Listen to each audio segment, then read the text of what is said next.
Theft Auto, also known as GTA for short, was developed by Scottish developer DMA Design, who you may know nowadays as Rockstar North, for the PC in October of 1997, and was eventually released to the PlayStation in December of that year. During the game's development, the developers were originally trying to create a game where you controlled either a cop or a criminal in a game that was originally titled Race and Chase. The developers discovered a glitch, however, during the testing that would cause police cars to relentlessly ram into you without reason. And the developers decided to use this as the game's main feature and went back to the drawing board and gave us Grand Theft Auto. What you see before you is one of the most ballsy games ever created in this time period. Grand Theft Auto.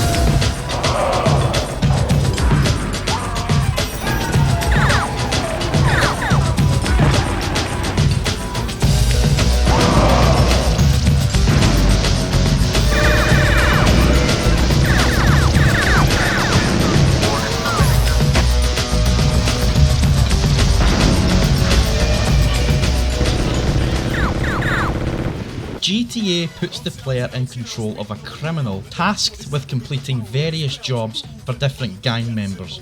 The game starts in a city known as Liberty City, and upon completing 2 chapters, you unlock a new area called San Andreas, and eventually a third area, Vice City.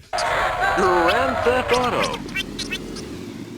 In a world where video games were mostly aimed towards children, and by the time the PlayStation came along, young teenagers, Grand Theft Auto was aimed strictly at adults over the age of 18, and the game would encourage you to do various different crimes, including stealing cars, shooting and killing civilians, and provoking the police to come after you at your own discretion. In GTA, there are missions you do in the form of answering a designated payphone in the game's world, but you do not have to do these missions right away.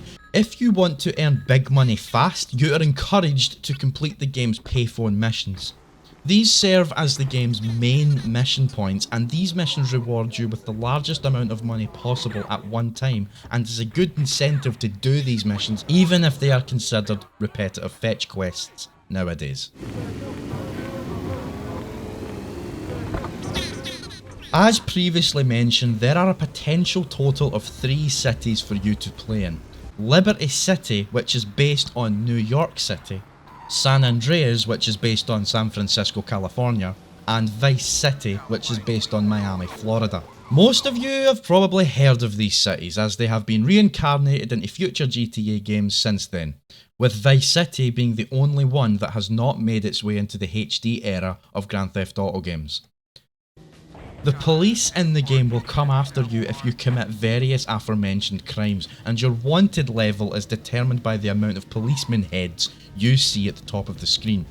Between Grand Theft Auto 2 and Grand Theft Auto 4, you could have a wanted level of up to 6. In Grand Theft Auto 5, they brought it down to 5.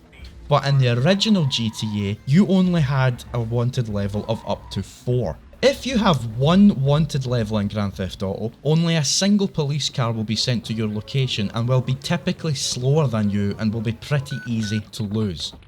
If you have a wanted level of 2 heads, up to 2 police cars can chase you and will also shoot you on sight. Wanted level 3 is regarded as your first serious wanted level and will cause the police to chase you at full speed and set up roadblocks to block your path. They will also try to ram you off the road if you're driving a vehicle. Wanted level 4 is the police at their most belligerent.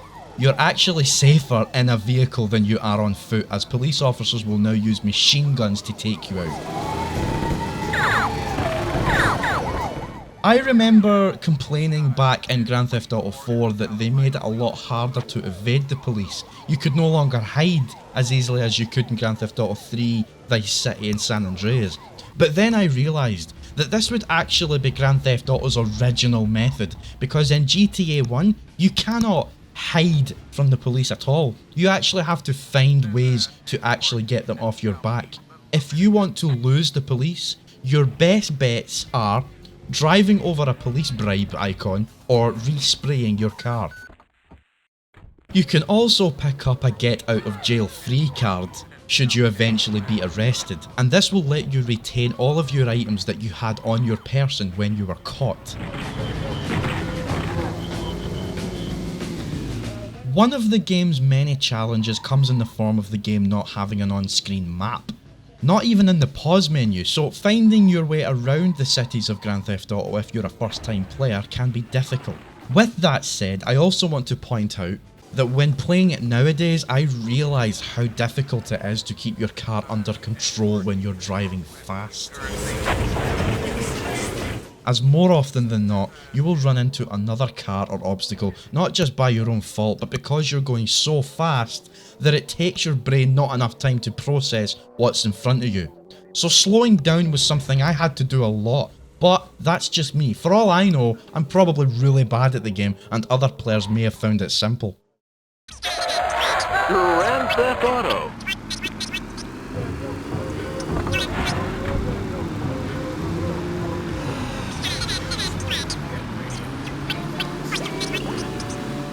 In regards to sound, I have to say that the PlayStation version had pretty shallow quality in regards to trying to input authentic vehicle sound effects. The cars sound like they came straight from the Star Wars universe. I mean, just take a listen to this.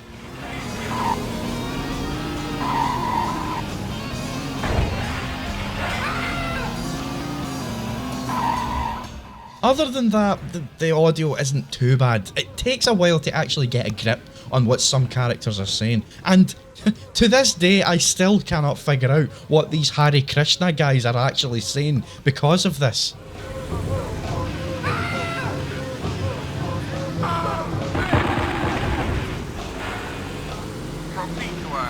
There is no character dialogue apart from the rare cutscenes that you see in the game that advance the story. Since the character you control is always using a pager and payphone, you're always going to hear the indefinable sped up chatter every time your character's talking to someone.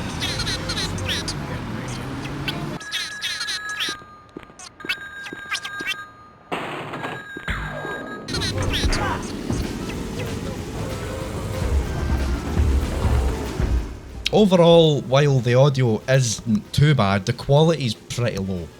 But that can all be put on the fact that it's the inferior PlayStation version, as I believe the PC version audio quality is that much clearer. But who cares when all you want to do is blow shit up? In terms of graphics, it's a very difficult one. Since this game came out around a time when I was only 7 years old, I know, shame on my parents, it's hard for me to sit down and analyse anything and separate the bad from the good. Nowadays, you will look at this incarnation of Grand Theft Auto and think it's an ugly mess. But back then, I don't think anyone gave a shit. Maybe because of the fact that I can identify every object I see in the game, even from the pixelated top-down perspective, I can say that the graphics are fine. Not the greatest, but fine nonetheless. The explosions, the explosions look terrible though. I have to point that out. Look at the state of these explosion effects. I've seen better.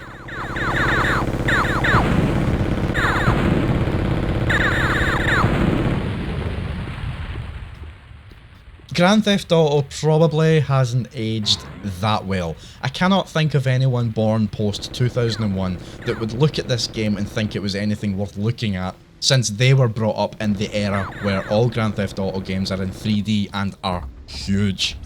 But to achieve greatness you have to start small, and if it wasn't for this game, we would not be playing Grand Theft Auto as we see it now.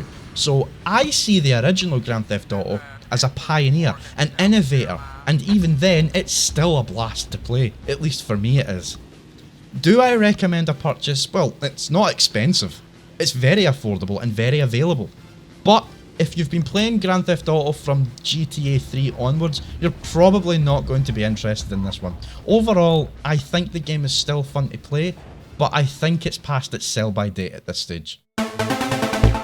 And that was Grand Theft Auto for the PlayStation. If you enjoyed the video, leave a like, and if you want to keep up to date on any more videos, please subscribe. I'm always grateful to get at least one view.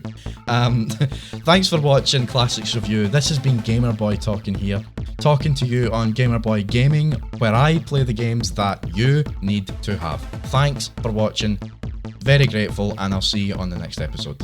Cheerio.